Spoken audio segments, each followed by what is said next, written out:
وَلِلَّهِ الْأَسْمَاءُ الْحُسْنَى فَادْعُوهُ بِهَا۔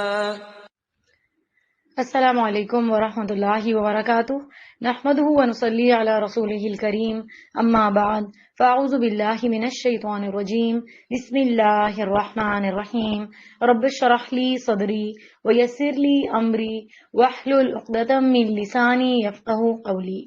الحمدللہ، آج ہم اللہ کے پیارے نام المجیب پر بات کریں گے۔ المجیب جواب دہ، یعنی پکار کا جواب دینے والا۔ سورۃ البقرہ آیت نمبر 186 میں آتا ہے، اجیب دعوت الداعی اذا دعان، میں جواب دیتا ہوں پکارنے والے کی پکار کا جب وہ مجھے پکارتا ہے۔ المجیب کا معنی ہے دعائیں قبول کرنے والا، پکار کا جواب دینے والا۔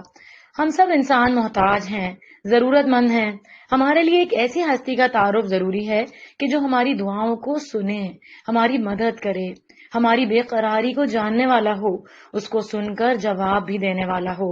جب آپ کسی کو پکارتے ہیں اور آپ کو اس کا جواب ملتا ہے تو آپ کو سکون ملتا ہے، ایک خوشی اور اطمینان ہوتا ہے۔ تو دعا مانگتے ہوئے ہمیں اس بات کا یقین ہو کہ کوئی ہے جو سنتا ہے اور وہ جواب بھی دیتا ہے، بلکہ ہم جو کچھ مانگتے ہیں اس کو بھی عطا کرتا ہے۔ وہ عطا کرنے والا ہے، بخشنے والا ہے۔ مجیب کا یہ معنی صرف جواب زبانی دینے والا نہیں، بلکہ بندے کی حاجت پوری کرنے والا بھی ہے، اس کی ضرورت پوری کرنے والا، اس کی تکلیف دور کرنے والا، اس کی مصیبت کو رفع کرنے والا ہے۔ صرف انسان ہی نہیں جو اس سے سوال کرتے ہیں، انسانوں کے علاوہ دیگر مخلوقات بھی اس کی محتاج ہیں، سب اسی کے محتاج ہیں، سب اس سے مانگ رہے ہیں اور وہ سب کو جواب دیتا ہے، سب کی ضروریات پوری کرتا ہے۔ اس لیے ہمیں کبھی بھی اللہ سے مانگتے ہوئے شرمانا نہیں چاہیے۔ جتنا آپ کی دعا میں یقین ہوگا، آپ کی پکار میں یقین ہوگا، اسی درجے کی پھر قبولیت بھی ہوگی۔ پھر یہ کہ صرف اپنے دل کا حال بیان کرنا بھی دعا کی ایک قسم ہے، صرف رب سے باتیں کرنا یہ بھی دعا ہے۔ حضرت ایوب علیہ السلام کو جب تکلیف پہنچی تو انہوں نے اللہ سے دعا کی، جو سورۃ الانبیاء کی آیت نمبر 83 میں آتی ہے، انی مسنی الضر وانت ارحم الراحمین، مجھے تکلیف پہنچی ہے اور آپ سب سے بڑھ کر رحم کرنے والے ہیں۔ تو یہاں انہوں نے اللہ سے اپنے دل کا حال بیان کیا تھا تو اللہ نے جواب دیا، ہم نے اس کی دعا قبول کر لی، فاستجبنا لہ، ہم نے اس کی پکار سن لی۔ اسی طرح یونس علیہ السلام مچھلی کے پیٹ میں دعا کرتے ہیں، صرف اپنے دل کے جذبات کا اظہار کرتے ہیں، لا الہ الا انت سبحانک انی کنت من الظالمین، اپنا حال بیان کرتے ہیں۔ اللہ سبحانہ و تعالیٰ ان کو جواب دیتا ہے، ان کا دکھ دور کر دیتا ہے۔ اسی طرح اور بھی کوئی اس طرح کے انداز میں اللہ سے بات کرتا ہے تو اللہ تعالیٰ اس کی بھی سنتا ہے۔ دعا جس کو اصل عبادت قرار دیا گیا ہے، یہ دراصل بندے اور رب کا ایک تعلق ہے، ایک محبت کا تعلق ہے، اعتماد کا تعلق ہے، ایمان کا تعلق ہے کہ ہم اس کو اپنا سب کچھ سمجھتے ہیں، اس کو اپنا سہارا سمجھتے ہیں۔ حضرت یعقوب علیہ السلام نے کیا کہا تھا؟ سورہ یوسف آیت نمبر 86 میں آتا ہے، انما اشکو بثی وحزنی الی اللہ وَأَعْلَمُ مِنَ اللَّهِ مَا لَا تَعْلَمُونَ، میں تو اپنی پریشانی اور غم کی فریاد اللہ ہی سے کرتا ہوں اور میں اللہ کی طرف سے وہ بات جانتا ہوں جو تم نہیں جانتے۔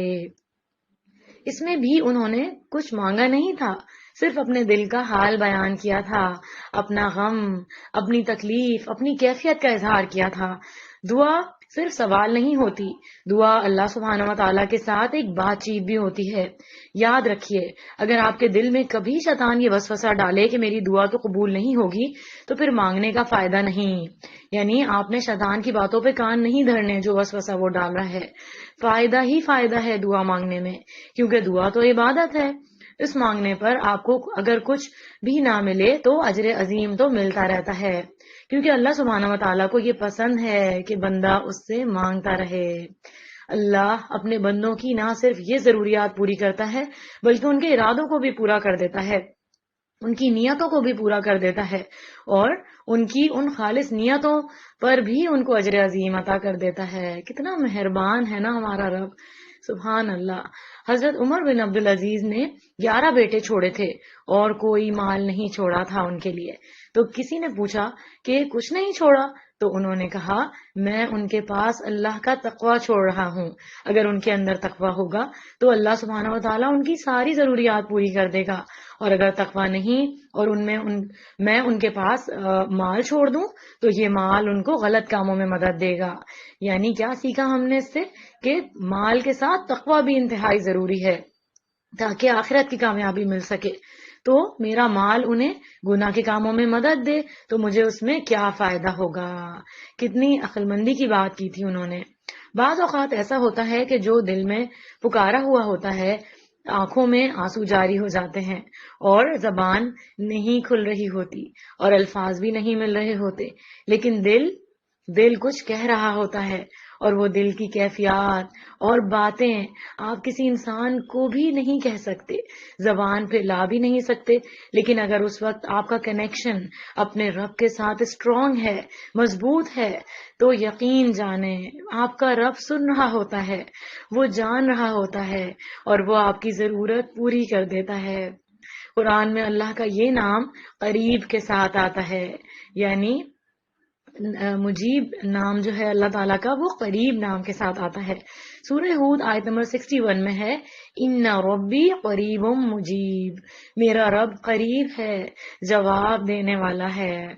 بعض اوقات ہماری دعائیں صرف استغفار ہوتی ہیں، ہم مانگ کچھ نہیں رہے ہوتے، صرف اپنی بخشش مانگ رہے ہوتے ہیں، اللہ ہمیں معاف کر دے، اور پھر ہم اللہ کی طرف پلٹتے ہیں.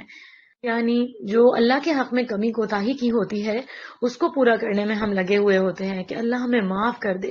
جو کمی کوتاہیاں ہم اللہ کی عبادات میں یا اللہ کے حقوق ادا کرنے میں کر رہے ہوتے ہیں، تو بعض دعائیں استغفار کی شکل میں اور توبہ کی شکل میں ہیں، اور بعض صرف نیک کام کرنے کی شکل میں ہیں، صدقہ خیرات یا نماز یا کسی کے ساتھ حسن سلوک. یاد رکھیے کسی بھی قسم کا کوئی دکھ، کوئی تکلیف، کوئی ضرورت، کوئی پریشانی ہے زندگی میں، کچھ بھی اٹکا ہوا ہے، کچھ بھی رکا ہوا ہے، تو وہ ہے نا سب کچھ سننے والا، سب کچھ دینے والا، سب کچھ کرنے والا. ضرورت اس بات کی ہے کہ اس کی طرف رغبت اختیار کریں، گناہوں سے باز آ جائیں، جس سے دعا مانگ رہے ہیں اس کو راضی کرنے کی تو کوشش کریں. اس سے بات کرنے جا رہے ہیں تو یہ تو دیکھنا چاہیے ہمیں کہ ہم اس کی پسند کے کام کر رہے ہیں یا پھر اس کی ناراضگی کے. تو اس کی طرف راغب ہو جائیں. وہ آپ کے دل کی پکار سننے والا ہے، وہ تو شہرک سے بھی زیادہ نزدیک ہے. اس کے ساتھ ایسا تعلق ہو جو ہر تعلق سے بڑھ کر ہو، ہر انسان سے زیادہ، ہر چیز سے زیادہ، مال و متاع سے زیادہ، دنیا کی رونقوں سے زیادہ، ہر چیز سے زیادہ اس سے تعلق ہو، اور سارے اعمال اسی کے لیے خالص کر کے کیے جائیں، اس کے چہرے کے دیدار کے لیے کیے جائیں کہ یا اللہ جو حقوق میں بندوں کے بھی ادا کر رہی ہوں، یا اللہ وہ میں تجھے راضی کرنے کے لیے کر رہی ہوں. مجھے بندوں سے کچھ ریٹرن نہیں چاہیے، مجھے بندوں سے کوئی تعریف، کوئی ایکنالجمنٹ، کوئی چیز ریٹرن میں نہیں چاہیے. تو پھر جب وہ سارے بندوں کے ادا کرنے، بندوں کے جو ہمارے سارے بندوں کے لیے جو ہم کام کر رہے ہوتے ہیں، جو بظاہر حقوق العباد ہوتے ہیں، وہ بھی عبادات بن جاتے ہیں. اور یہ اللہ کا وعدہ ہے کہ جب بندہ اس کی طرف آئے گا، سوال کرے گا، تو وہ رب جواب دے گا. سورۃ البقرہ آیت نمبر 186 میں ہے وَإِذَا سَأَلَكَ عِبَادِي عَنِّي فَإِنِّي قَرِيبٌ أُجِيبُ دَعْوَةَ الدَّاعِ إِذَا دَعَانِ فَلْيَسْتَجِيبُوا لِي وَلْيُؤْمِنُوا بِي لَعَلَّهُمْ يَرْشُدُونَ.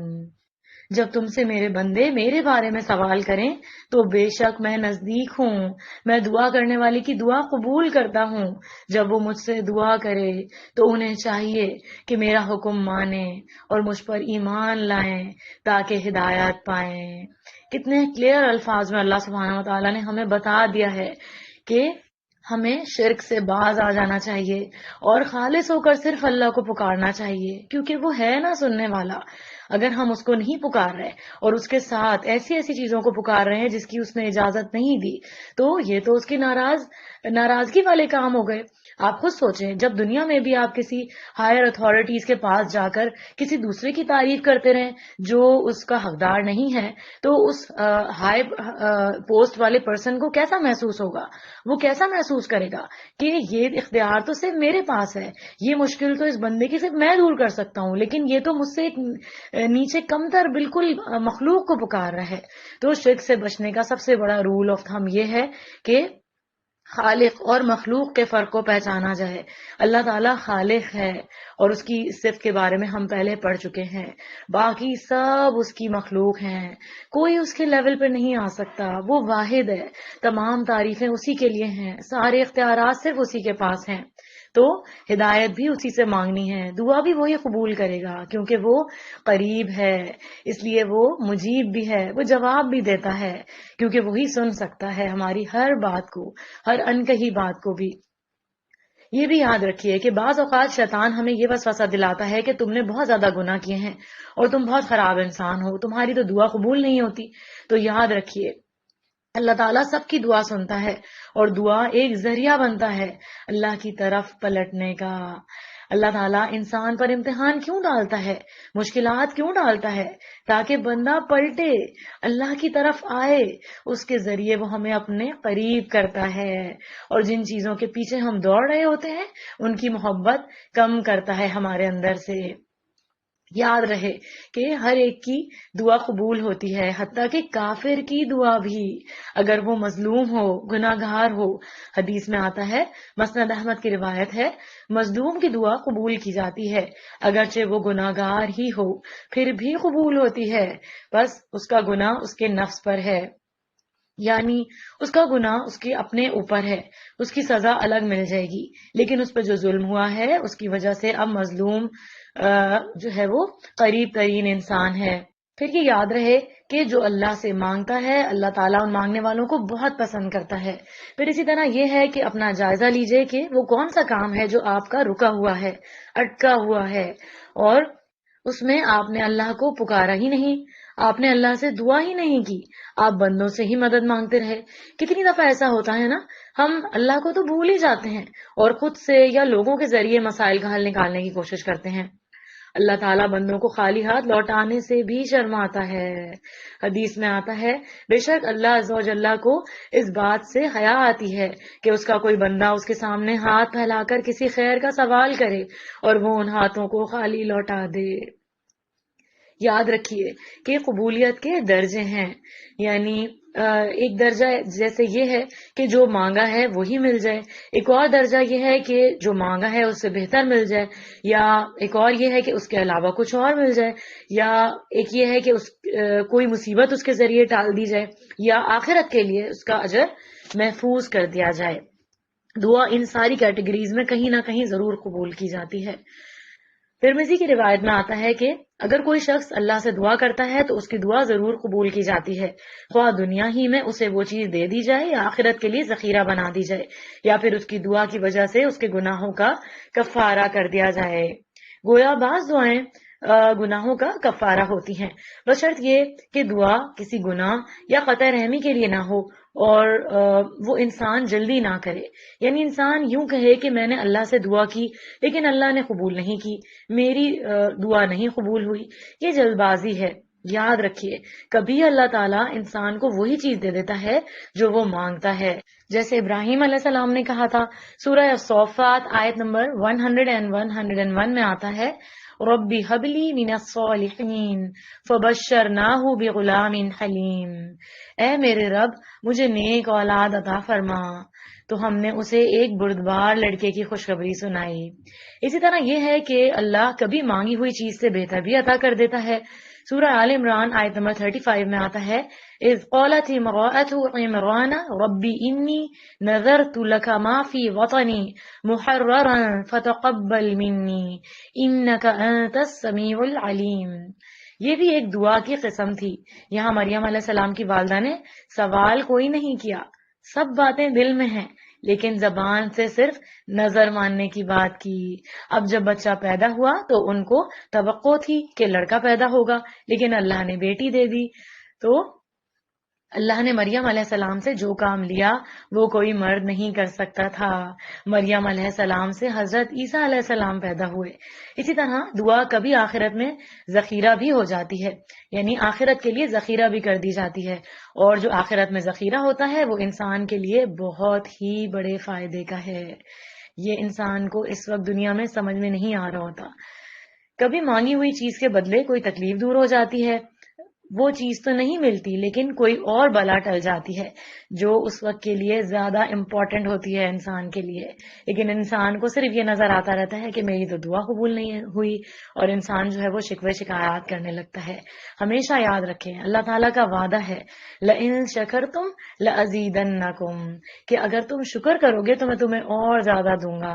تو اگر ہماری دعائیں قبول نہیں بھی ہوئیں تو یقین جان لیں کہ مانگی ہوئی دعا رد نہیں کی جاتی. ابھی جو پہلے بتائی ہوئی کیٹیگریز ہیں ان میں کہیں نہ کہیں دعا جو ہے وہ ضرور قبول کر لی جاتی ہے، اور اللہ تعالیٰ کو پتہ ہے کہ ہمارے لیے کون سی کیٹیگری میں وہ دعا قبول کرنا زیادہ بہتر ہے. تو نیکیوں میں دوڑ لگا دیں تاکہ ہم اللہ کے قریب ہوں، تو اللہ تعالیٰ سے ہمیں مانگنا جو ہے وہ آسان ہو جائے، ہماری زبان پہ ہر وقت اللہ کا ذکر جاری رہے. تو اگر کوئی مانگی ہوئی دعا جو ہے وہ نہیں ملتی لیکن اس سے بعض دفعہ کوئی اور بلا ڈل جاتی ہے، لیکن یاد رکھیں ہر حال میں دعا جو ہے وہ قبول ہوتی ہے. جب بندہ اپنی حاجتیں بندوں پہ پیش کر دیتا ہے تو پھر اللہ تعالیٰ اسے بندوں کے حوالے کر دیتا ہے. یعنی ہمیں اسباب اختیار کرنے ہیں بے شک، لیکن اسباب اختیار کر کے صرف اسباب پہ توکل نہیں کرنا، توکل اللہ پہ کرنا ہے، اسباب دنیا کے لیے اختیار کرنے. یاد رکھیے اپنی حاجتیں اللہ کے سامنے رکھیں، اللہ بندوں کے دل میں ڈالے گا، اور اللہ تعالیٰ ایسے اسباب پیدا کر دے گا کہ راہیں کھل جائیں گی. انسان جب مانگتا رہتا ہے نا، اللہ سے حاجات بیان کرتا رہتا ہے، ذکر کرتا رہتا ہے، تو دل ہلکا ہوتا رہتا ہے، اور اگر چھوڑ دیتا ہے تو سب کچھ اندر ہی اندر بند رہتا ہے. کئی دفعہ انسان یہ سوچتا ہے کہ شاید یہی میرا ٹیسٹ ہے، کوئی بات نہیں اللہ میں تیری رضا پہ راضی ہوں. ٹھیک ہے، راضی تو ہمیں رہنا ہی چاہیے ہر حال میں، الحمدللہ علی کل حال. لیکن راضی ہونے کا مطلب یہ نہیں کہ ہم دعا چھوڑ دیں یا ہم اللہ سے مایوس ہو جائیں، یہ ہمیں نہیں کرنا. یا پھر ہم یہ سوچیں کہ یہ حالات تو کبھی بدل ہی نہیں سکتے. نہیں، ضرور کبھی نہ کبھی بدل جائیں گے. اسباب اختیار کرنا اپنی جگہ ہے، لیکن جب کوئی مشکل آئے تو ہمارے دل میں پہلا خیال یہ آتا ہے کہ یہ کرے گا یا فلاں کرے گا، یعنی ہم اسباب دنیا میں تلاش کرنے لگتے ہیں. تو پہلے اللہ کی طرف دوڑنا ہے، بعد میں اسباب کی طرف دوڑیں. پھر ہم یہ سوچتے ہیں کہ میں اس کو کہوں گا یا اس کو کہوں گا، یا لوگوں کے سامنے ہی ایک ہم جو ہے وہ رونا روتے رہتے ہیں. یہ انسان اکثر کرتا ہے، تو یہ نہیں ہونا چاہیے. اصل میں اللہ کو اپنے بندوں سے بہت پیار ہے. اللہ بندوں کا محتاج نہیں دیکھنا چاہتا. جب اللہ تعالیٰ ہمیں بندوں کی غلامی سے نجات دینا چاہتا ہے تو بندوں کا محتاج نہیں کرتا ہے کہ ہم بندوں پہ ڈپینڈ کرنے لگیں.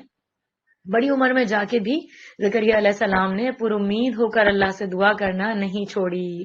اسباب بالکل ختم ہیں، بڑھاپا آ چکا ہے، لیکن انہوں نے دعا کرنی نہیں چھوڑی. وہ اس بڑھاپے میں بھی اللہ سے دعا مانگ رہے ہیں اولاد کی کہ یا اللہ میرے اس دین کے کام کو آگے لے کر کون چلے گا، مجھے ایسی اولاد دے جو اس دین کے کام کو آگے لے کر چلے اور تیرا دنیا میں تیرے دین کا کام بہترین طریقے سے کر سکے. تو اللہ تعالیٰ نے قبول کی نا ان کی دعا. تو کیا کیا انہوں نے کہ دعا کرنی نہیں چھوڑی. ان کو یقین تھا کہ وہ دے سکتا ہے، اللہ کر سکتا ہے، اسباب نہ ہوں تو بھی اللہ بغیر اسباب کے بھی دے سکتا ہے. وہ کیوں ڈیلے کر رہا ہے اس کی حکمت تو وہی جانتا ہے. لیکن ایک ہمیں جو سمجھ آتی ہے وہ یہ کہ اتنا عرصہ ہمارا ایک کنیکشن اللہ سے بنا رہے، کیونکہ ہم جب مانگ رہے ہوتے ہیں عبادت کی حالت میں ہوتے ہیں تو ہم اللہ سے جڑے ہوئے ہوتے ہیں. ورنہ اگر ہماری ہر دعا فوراً قبول ہونے لگے تو پھر وہ کنیکشن ہی نہیں بنے گا. انسان کو جب یہ یقین ہوتا ہے نا کہ میرا سہارا ہے تو پھر وہ اللہ ہی کے لیے اپنے سارے جذبات وابستہ کر لیتا ہے اور اللہ کی اطاعت کرنے لگتا ہے. اور اطاعت کیا ہے؟ سمعنا و اطعنا، کہ میں نے سن لیا اور میں نے مان لیا. تو اللہ تعالیٰ کے ہر حکم پر ہمیں سرنڈر کرنا ہے، کیونکہ مسلم کہتے ہی اس کو ہیں جو اللہ تعالیٰ کے ہر حکم پر سرنڈر کر دے، پک اینڈ چوز نہ کرے اللہ تعالیٰ کے احکامات میں. ورنہ بندہ جب بندوں کا محتاج ہوتا ہے نا، اور بندوں سے توقعات رکھتا ہے تو وہ اپنی زندگی بندوں کی مرضی کے تابع کر دیتا ہے۔ یہاں سے بعض اوقات اللہ کی نافرمانی کا سلسلہ بھی شروع ہو جاتا ہے، کیونکہ جب ہم بندوں سے مانگتے ہیں یا بندوں پہ ہی توکل کرنے لگتے ہیں تو ہم ان کو خوش کرنے کی کوشش میں لگے رہتے ہیں، اور ان کی خوشی میں ہم بعض اوقات اللہ کو ناراض کر بیٹھتے ہیں، کیونکہ ہمارا خیال یہ ہوتا ہے نا کہ ان کو کیسے خوش نہ کریں، یہ تو اتنا ہمارے کام آتے ہیں، یہ انسان تو ہمارے ہر حال میں نظر آ رہا ہوتا ہے کہ کام آ رہے ہیں، یہ تو ہماری ہر ضرورت کو پورا کر دیتے ہیں۔ ہم یہ بھول جاتے ہیں کہ یہ انسانوں کے ذریعے یہ جو ہیومن ریسورس ہمیں ملی ہوئی ہے، یہ بھی اللہ سبحانہ و تعالیٰ کا ہم پر کرم ہے، کیونکہ ہر کسی کو جو ہیومن ریسورس ملی ہوئی ہوتی ہے وہ اس کے کام نہیں آ رہی ہوتی ہے۔ بظاہر نظر آنے والے اسباب بھی ہر ایک کے کام نہیں آتے ہیں جب تک اللہ کا فیصلہ نہ ہو، جب تک اللہ نہ چاہے، لہٰذا وہ ایک طرح سے بندوں کی غلامی ہو جاتی ہے۔ پھر اسی طرح یہ ہے کہ ہر حال میں اللہ کو یاد کرنے کا حکم ہے، جیسے کہ آپ سفر پہ ہیں، آپ گھر پہ ہیں، کام کر رہے ہیں، کھانا پکا رہے ہیں، کھانا کھا رہے ہیں، ہر حال میں، حتیٰ کہ باتھ روم جانے تک بھی اللہ کو یاد کر کے جانا چاہیے۔ باتھ روم سے نکلتے وقت بھی، سو کے آنکھ کھلے تو اللہ کو یاد کریں، سوئیں تو اللہ کو یاد کریں۔ جب ہر دم اللہ کو یاد کریں گے تو تبھی دعا بھی زبان سے نکلتی رہے گی۔ پھر یہ کہ اللہ تعالیٰ سے جب مانگیں تو یہ نہ کہیں کہ اللہ تو چاہے تو دے، چاہے تو نہ دے، یہ نہیں کہنا، بلکہ پورے یقین کے ساتھ دعا مانگنی ہے، پورے یقین کے ساتھ اللہ سے مانگیں کہ اللہ تو یہ چیز مجھے دے دے، تو دینے پر قادر ہے۔ تو اللہ سے مانگ کر توکل اللہ پہ رکھنا ہے اور اس کے بعد اس چیز کے لیے اسباب اختیار کرنے ہیں، تو اللہ تعالیٰ آسانی کے ساتھ اسباب بھی مہیا کر دے گا۔ حدیث میں آتا ہے کہ اللہ کے نزدیک دعا سے زیادہ کوئی چیز معزز نہیں۔ انسانوں کے آگے سوال میں ذلت ہے، لیکن اللہ کے آگے سوال میں عزت ہے۔ پھر یہ یاد رہے کہ دعا ضرور فائدہ دیتی ہے، ہر حال میں فائدہ دیتی ہے، کوئی چیز ملے یا نہ ملے مگر اس میں فائدہ ہی فائدہ ہے۔ دعا نہ کرنا اللہ کو ناراض کرنا ہے، دعا کرنے سے عاجز نہیں آنا چاہیے۔ مایوسی کبیرہ گناہ ہے، کبائر میں سے ہے، اور مایوس ہونے والے کے لیے عذاب کی وعید بھی ہے۔ ایک حدیث میں آتا ہے، آپ صلی اللہ علیہ وسلم نے فرمایا، 3 آدمیوں کے بارے میں کچھ نہ پوچھو کہ اللہ ان کو کتنا عذاب دے گا، اور ان میں سے ایک جو اللہ کی رحمت سے مایوس ہو جائے وہ ہے۔ تو ہمیں اللہ کی رحمت سے کبھی بھی مایوس نہیں ہونا۔ کن کن لوگوں کی دعائیں قبول ہوتی ہیں، یعنی زیادہ قبولیت کے چانسز کب ہوتے ہیں؟ فی سبیل اللہ نکلنے والا غازی، فی سبیل اللہ حاجی، عمرہ کرنے والا، مظلوم اور مسافر، اور والد کی دعا اپنی اولاد کے لیے، اور اولاد کی دعا جو والدین کے لیے کرے، کیونکہ جنت میں انسان کا درجہ بلند کیا جاتا ہے تو وہ پوچھتا ہے کہ یا رب یہ کیسے؟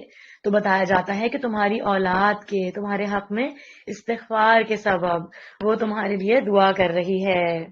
تو ہمیں پچھلے گئے ہوئے سارے لوگوں کے لیے دعا کرنی چاہیے، اور جن لوگوں کے والدین دنیا سے چلے گئے ہیں تو ان کو بہت زیادہ اپنے والدین کے لیے صدقہ جاریہ بننے کی پلاننگ کر لینی ہے کہ انہوں نے کس طرح نیکیوں میں دوڑ لگانی ہے، کیونکہ دنیا کے کام تو چلتے ہی رہیں گے۔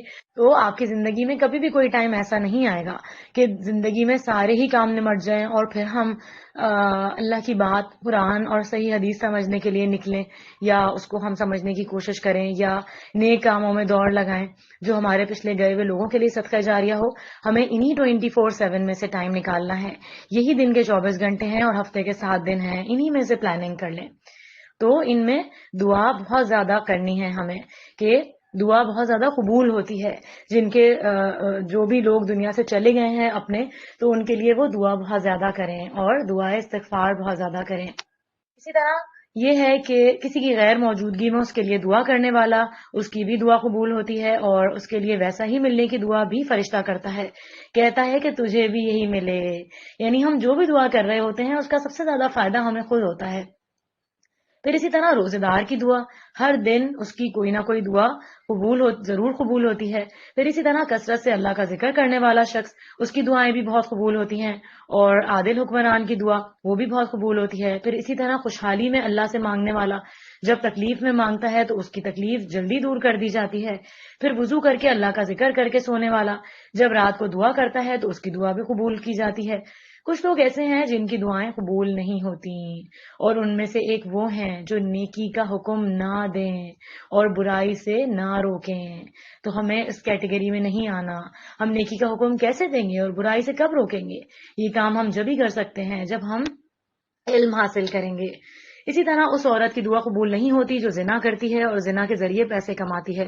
پھر اسی طرح دعا جو ہے کیونکہ عبادت ہے تو دعا کرتے ہوئے ہمارا گمان کیا ہونا چاہیے اللہ کے ساتھ کہ اللہ قبول کرے گا، پورے یقین کے ساتھ اللہ سے دعا مانگنی ہے۔ یاد رکھیے اس معاملے میں شیطان مسلسل آپ کے اندر وسوسہ ڈالے رکھے گا کہ دعا قبول نہیں ہوگی۔ جب بھی دعا کریں آپ یقین رکھیں اللہ ضرور پوری کرے گا۔ پھر اسی طرح دعا کے آداب کو ملحوظ رکھیں، مثلاً باوضو ہو کے دعا کرنا، یعنی خصوصی دعا اگر آپ کرنا چاہتے ہیں اور جب کوئی ہمیں کہہ دے دعا کے لیے تو اس کو بھی ایک آنر کرنا چاہیے، دعا کر دینی چاہیے، کیونکہ اس پر احسان نہیں کہ ہم کر رہے ہوتے ہیں جب اس کے لیے دعا کرتے ہیں تو اس پہ کوئی احسان نہیں ہو رہا، یہ بات یہ ہمارے ہی لیے فائدہ مند ہے۔ تو دراصل ہم اپنے ہی لیے نیکی کر رہے ہوتے ہیں، کیونکہ فرشتہ ساتھ ہی مقرر کر دیا جاتا ہے جو یہ دعا کرنے لگتا ہے کہ اے اللہ جو یہ اپنے بھائی کے لیے مانگ رہا ہے اس کو بھی عطا فرما۔ پھر اخلاص کے ساتھ توجہ کے ساتھ دعا کرنی چاہیے، اللہ غافل دل کی دعا نہیں سنتا۔ یقین کے ساتھ، خشوع و خضوع کے ساتھ، عاجزی و انکساری کے ساتھ، تکرار کے ساتھ، اصرار کے ساتھ، پھر ہاتھ اٹھا کے، کیونکہ پھر اللہ تعالیٰ خالی ہاتھ نہیں لوٹاتا، پھر حمد و ثنا کر کے، درود شریف پڑھ کے، اسماء الحسنہ کو وسیلہ بنا کے دعا کرنی چاہیے، یعنی اللہ سبحانہ و تعالیٰ کے یہ جو نام آپ پڑھ رہے ہیں ان ناموں کے ساتھ اللہ کو پکاریں۔ پھر اللہ کے نام رب کے وسیلے سے دعا کریں۔ حضرت ابو درداء کہتے ہیں رضی اللہ تعالیٰ عنہ کہ اللہ مومنوں پر رحم فرمائے، وہ مسلسل یہی کہتے رہتے ہیں ربنا ربنا، یہاں تک کہ ان کی دعا قبول کر لی جاتی ہے، یعنی بار بار ربنا یا ربی یا رب یا رب یا رب یہ کہتے رہتے ہیں۔ تو حاجت دل میں رکھیں اور زبان سے کہتے رہیں یا رب یا رب، تو یہ جو رب کا نام ہے یہ ذریعہ بنتا ہے قبولیت کا۔ پھر اپنے نیک اعمال کو وسیلہ بنا کے دعا کرنا، جیسے قرآن پڑھا ہے آپ نے، یا آپ نے کوئی صدقہ خیرات کیا ہے، یا آپ نے کوئی اور اپنے والدین کی خدمت کی ہے یا ان کے ساتھ حسن سلوک کیا ہے تو اس کے وسیلے سے دعا۔ جیسے وہ 3 لوگ غار میں پھنس گئے تھے نا، تو اس میں سے جس نے والدین کے ساتھ احسان کیا تھا اس کی دعا کی وجہ سے پھر وہ غار کا پتھر جو ہے وہ پوری طرح ہٹ گیا تھا۔ اس انسان نے اپنی نیکی کا جو ہے وہ واسطہ دیا تھا اللہ تعالیٰ کو، تو اس کی نیکی کے وسیلے کی وجہ سے وہ دینے کی وجہ سے وہ پتھر ہٹ گیا تھا، اس کی دعا قبول ہو گئی تھی۔ پھر اپنے گناہوں کی معافی مانگ کے دعا کرنا کہ اللہ میں نے بہت گناہ کیے ہیں لیکن تو مجھ پر رحم فرما، اور پھر دعا کرتے ہوئے پہلے اپنے لیے پھر والدین کے لیے، وہ حسن سلوک میں سے آتا ہے، پھر سب مومنوں کے لیے دعا کرنا۔ نبی کریم صلی اللہ علیہ وسلم جب دعا کرتے پہلے اپنے لیے کرتے پھر دوسروں کے لیے کرتے۔ پھر اسی طرح یہ ہے کہ جامع دعائیں آپ صلی اللہ علیہ وسلم کو پسند تھیں، یعنی کم الفاظ میں دعائیں ہیں۔ پھر دعا میں جلد بازی نہ ہو کہ جلدی قبول ہو جائے، تکلف اور تصنع نہ ہو، راگ لگانا نہ ہو، یعنی بہت اس کو اس انداز میں مانگنا کہ گویا آپ کوئی پوئٹری پڑھ رہے ہیں، پھر مبالغہ نہ ہو اس میں۔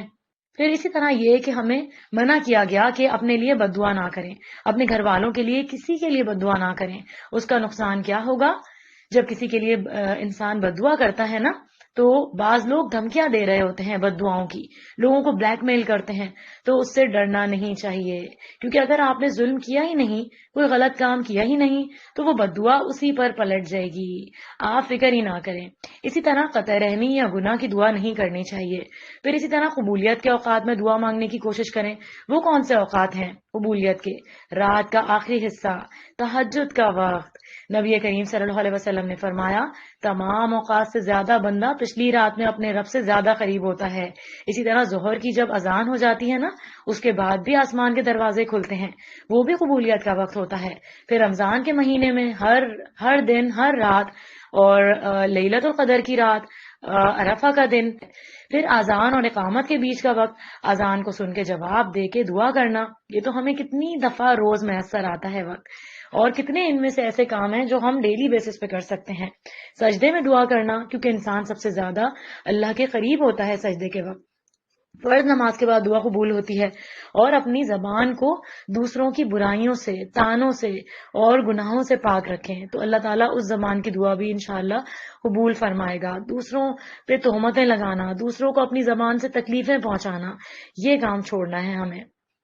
اور آج کل جو بہت زیادہ کامن ہمارے ہاں مسئلہ ہے الیکٹریسٹی کا، لائٹ جانے کا، یا گیس کے پرابلمز ہیں، یا اسی طرح کے اور مسئلے ہیں کہ ایک دم جب یہ مسئلہ درپیش ہوتا ہے تو ہم زبان سے ہمارے معاشرے میں بہت سے لوگ ایسے ہیں کہ وہ بری طرح بد دعائیں دینے لگتے ہیں۔ تو اللہ سے توبہ کرنی چاہیے اور اپنے گناہوں کی معافی مانگنی چاہیے، اور اپنے گناہوں کو یاد کرنا چاہیے جب بھی کوئی مصیبت آئے۔ تو یہ جو نعمتوں کی کمی ہے کہ ہمارے یہاں اتنی زیادہ لائٹ جاتی ہے یا گیس چلی جاتی ہے، یا اسی طرح کسی بھی نعمت میں کوئی کمی بیشی ہوتی ہے، کمی ہوتی ہے تو ہم فوراً پریشان ہو جاتے ہیں۔ تو ہمیں یہ دیکھنا چاہیے کہ ہم اللہ سے کتنے زیادہ قریب ہوئے، کیونکہ کوئی بھی چیز جب مومن سے لی جاتی ہے یا اس کا ذرا سا بھی کوئی نقصان ہوتا ہے تو مومن کی زبان پہ کیا آنا چاہیے؟ انا للہ و انا الیہ راجعون۔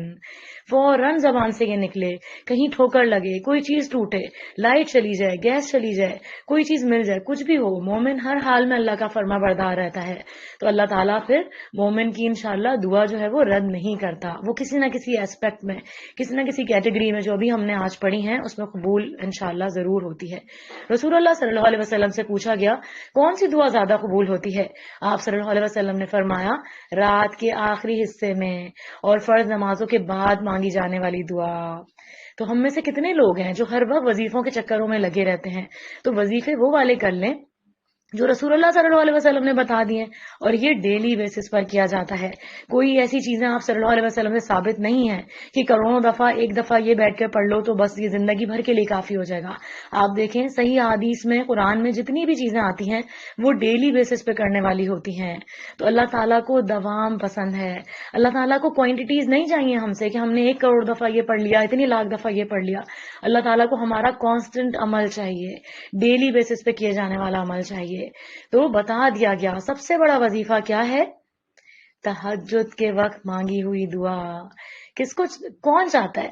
کس کو کچھ بھی نہیں چاہیے؟ ہم میں سے تو کوئی بھی ایسا نہیں ہے جس کو کسی چیز کی حاجت نہ ہو، جس کو کسی چیز کی دعا نہیں مانگنی ہو اللہ تعالیٰ سے۔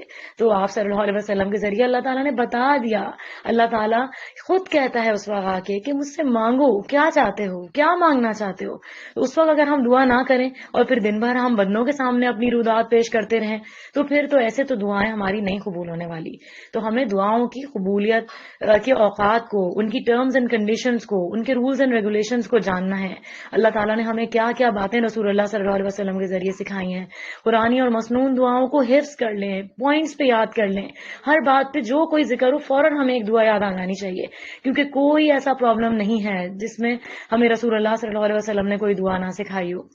تو فرض نماز پڑھ کے ایک دم اٹھ نہ جائیں، بلکہ آیت الکرسی پڑھ کے اس کے بعد دعا کریں۔ جمعے کے دن ایک خاص گھڑی ہوتی ہے، وہ کون سی گھڑی ہوتی ہے؟ عصر کے بعد، اور عصر کی بھی آخری گھڑیوں میں، اس وقت بھی دعا قبول ہوتی ہے۔ اسی طرح بارش کے وقت، پھر مصیبت کے وقت، کوئی بھی مصیبت آئے تو زبان سے برا نکالنے کے بجائے اس وقت دعا کریں۔ پھر زمزم پیتے وقت، پھر تلاوت قرآن کے بعد۔ حدیث میں آتا ہے کہ جو شخص قرآن پڑھے اسے چاہیے کہ اس کے ذریعے، اس کے وسیلے سے اللہ تعالیٰ سے سوال کرے، نیک کاموں کا وسیلہ دے کے دعا مانگی جا سکتی ہے۔ یہ چیزیں وہ ہیں جو ہمیں رسول اللہ صلی اللہ علیہ وسلم نے سکھائی ہیں، اور ہم ادھر ادھر سے غلط سلط چیزوں کے ذریعے سوال کرتے ہیں اور اللہ تعالیٰ کو ناراض کرتے ہیں، اور بجائے دعائیں قبول ہونے کے اور الٹا ہمارے گناہوں میں اضافہ ہو جاتا ہے۔ تو صحیح دین کی طرف آئیں، ہمیں صحیح دین سیکھنا ہے جو رسول اللہ صلی اللہ علیہ وسلم لے کر آئے، اور وہ قیامت تک ایک گروہ جو ہے وہ اس پر رہے گا۔ اللہ تعالیٰ ہمیں اس گروہ میں شامل فرما دے۔ پھر مرغ جب اذان دیتا ہے نا، اس وقت بھی دعا قبول ہوتی ہے۔ پھر میت کی آنکھیں بند کرنے کے بعد آپ صلی اللہ علیہ وسلم نے فرمایا کہ اپنے متعلق غیر ہی کی دعا مانگو، کیونکہ فرشتے تمہاری دعا پر آمین کہتے ہیں۔ اس وقت جب میت کی آنکھیں بند کر دی جاتی ہیں تو اس کے لیے اپنے لیے دعائیں کرنی چاہیے، کیونکہ فرشتے اس وقت حاضر ہوتے ہیں۔ اور کیا آپ صلی اللہ علیہ وسلم بیعت لیتے تھے عورتوں سے مسلمان ہوتے ہوئے کہ بین نہیں کرو گی؟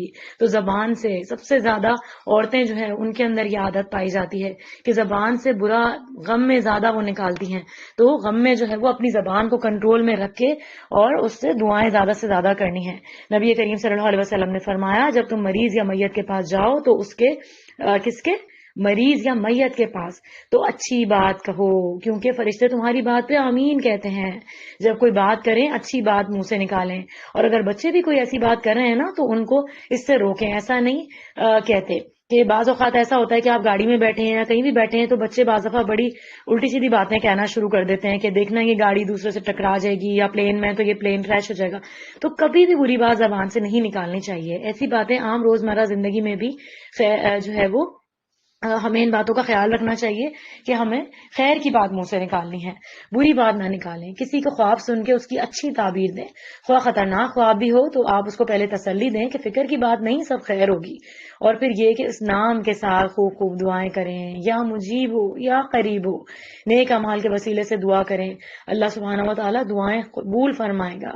پھر اسی طرح انبیاء علیہ السلام کی دعائیں دیکھیں، ان کی دعاؤں کے ذریعے دعا مانگیں، جو الفاظ انہوں نے استعمال کیے جیسے آیت کریمہ ہے۔